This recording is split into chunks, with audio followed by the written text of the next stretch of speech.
భద్రాద్రి కొత్తగూడెం జిల్లా పాల్వంచపట్నంలో కాంగ్రెస్ నేత సొసైటీ అధ్యక్షుడు కొత్వాల శ్రీనివాసరావు అభివృద్ధి పనులు ప్రారంభించారు. గ్రామ సభల్లో పాల్గొని ఉపాధి హామీ పథకాలను సద్వినియోగం చేసుకోవాలని రైతులకు సూచించారు. పశువుల షెడ్లు, గొర్రెల షెడ్లు, కంపోస్ట్ గుంతలు, కోళ్ల ఫారాలు, ఊట కుంటలు వంటి పనులకు ఆయన శ్రీకారం చుట్టారు. నాడు కాంపోస్ట్ నిర్మాణం, ఇంకుడు గుంతలు, పశువుల పాకల నిర్మాణ పనులకు భూమి పూజ చేశారు. ఈ కార్యక్రమంలో స్థానిక అధికారులు, కాంగ్రెస్ నాయకులు, కార్యకర్తలు పెద్ద సంఖ్యలో పాల్గొన్నారు.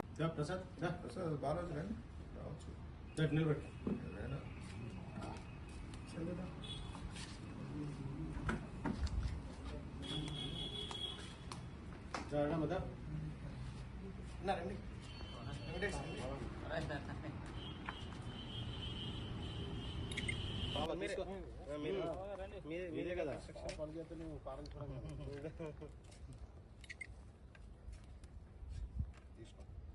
అట్లే ఉండు.